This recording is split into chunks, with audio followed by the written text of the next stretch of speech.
मित्रों, आज हम लोग संस्कृत शिक्षण के अंतर्गत कारक एवं विभक्ति प्रकरण पर चर्चा करेंगे।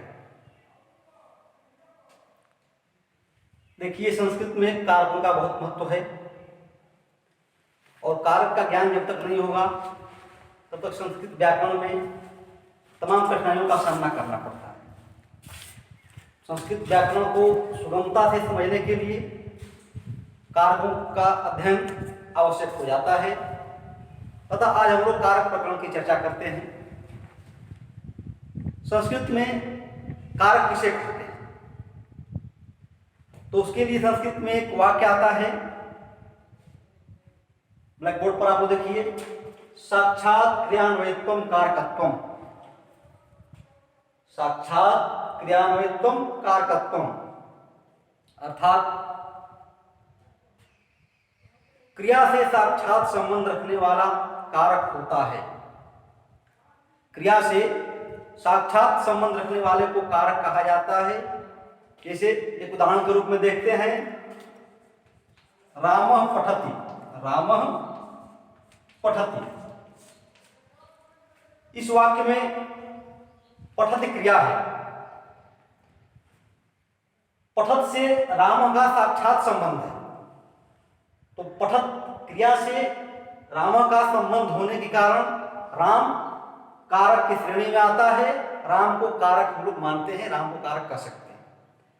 तो कारक के बारे में जानने के लिए ये जरूरी है कि हमें ये याद रहे, साक्षात क्रियान्वयत्वम कारकत्वम अर्थात क्रिया से साक्षात संबंध रखने वाला कारक होता है। अब हम कारकों की संख्या पर चर्चा करेंगे। मित्रों, संस्कृत में मुख्य रूप से 6 कारकों को ही प्रधान कारक माना गया है। इसके लिए एक श्लोक का प्रयोग किया गया है। संस्कृत में एक श्लोक आता है, कर्ता कर्म च करणं च संप्रदानम तथैव च अपादानाधिकरणे इति आहुः कारकाणि खट्। अर्थात कर्ता, कर्म, करण, संप्रदान, अपादान और अधिकरण, इन 6 को ही कारक कहा जाता है। संस्कृत भाषा में 6 कारकों को ही प्रधान कारक माना गया है। इसके अलावा संबंध और संबोधन, इनको अप्रधान कारक के रूप में मान्यता दी गई है।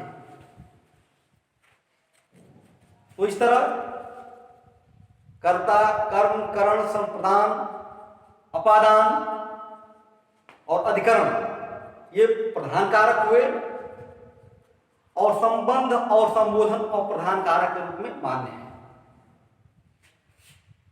अब कारकों की पहचान के लिए कारक चिन्ह होते हैं।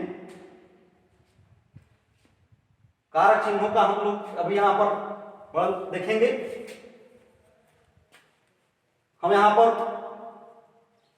विभक्ति के माध्यम से कारकों को और उनके चिन्हों को पहचानेंगे। तो जैसा कि हम जानते हैं, संस्कृत में 7 विभक्तियां होती हैं। प्रथमा विभक्ति, द्वितीया विभक्ति, तृतीया विभक्ति, चतुर्थी विभक्ति, पंचमी विभक्ति, षष्ठी विभक्ति और सप्तमी विभक्ति।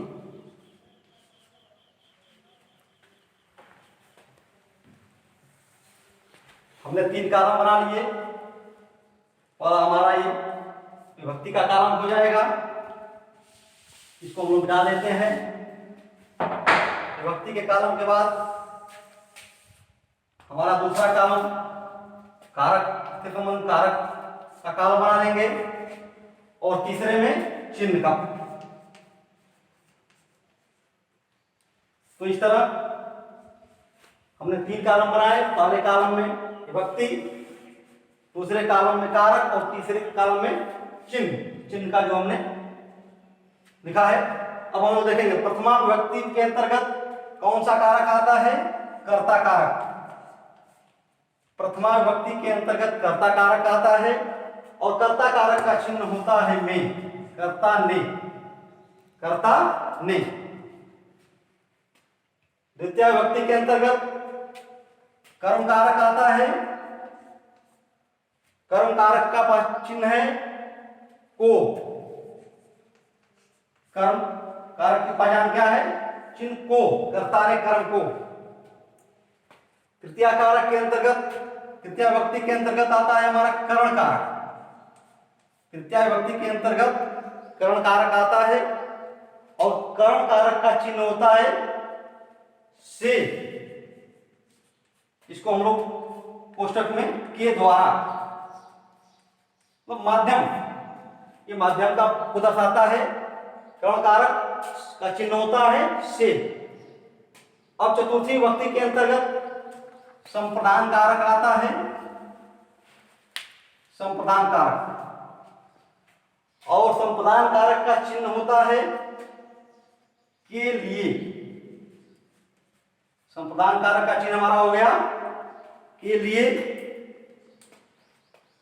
पंचमी विभक्ति, पंचमी विभक्ति के अंतर्गत हमारा आता है अपादान कारक, अपादान कारक। अपादान कारक का भी चिन्ह होता है से, लेकिन ये अलग होने के अर्थ में, पंचमी विभक्ति का जो पहचान है अपादान कारक का अलग होने के अर्थ में इसका प्रयोग होता है चित से का, क्योंकि से कर्ण कारक में भी है और से अपादान कारक में भी है, लेकिन यहाँ का से के द्वारा किसी का साथ दर्शाता है और अपादान कारक का से अलगाव को दर्शाता है। तो इस तरह हम देखते हैं कि पंचमी विभक्ति का अपादान कारक का चिन्ह क्या है? से, जो अलग होने के अर्थ में प्रयोग किया जाता है। षष्ठी विभक्ति में हमारा आता है संबंध कारक। संबंध कारक संस्कृत में इसको अप्रधान कारक के रूप में मानते हैं। संबंध कारक, इसका चिन्ह होता है का की के, का की के।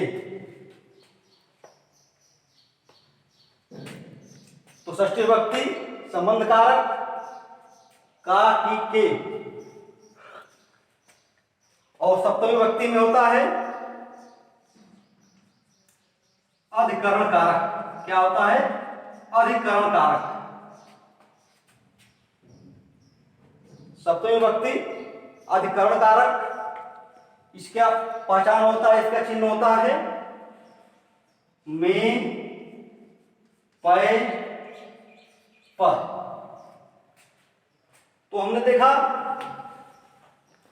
विभक्तियां सात हुई, प्रथमा, द्वितीया, तृतीया, चतुर्थी, पंचमी, षष्ठी, सप्तमी।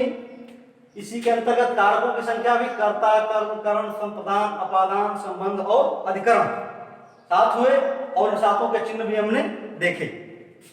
इसके अलावा एक संबोधन भी होता है। संबोधन का चिन्ह, इसको भी हम लोग मान सकते हैं संबोधन को। संबोधन, इसका चिन्ह होता है हे, अरे, भो इत्यादि। अब चूंकि संबोधन कारक एक तरह से कह सकते हैं प्रथमा विभक्ति का ही चिन्ह होता है, प्रथमा विभक्ति के अंतर्गत, प्रथमा विभक्ति के अंतर्गत आता है। तो मित्रों, आज हम लोगों ने संस्कृत में कारक एवं विभक्ति प्रकरण पर चर्चा की। आशा है आप लोगों को समझ में आया होगा। आप लोग इसको ध्यान से देखे होंगे, तो इसमें कोई ऐसी बात नहीं है जो कि बहुत जटिल हो। थोड़ा मनन और चिंतन के द्वारा हम इसको सुगमता से जान सकते हैं, और संस्कृत शिक्षण में एक कारक प्रकरण बहुत सहायक सिद्ध हो सकता है। अतः आज हमारा वीडियो यही समाप्त होती है। धन्यवाद।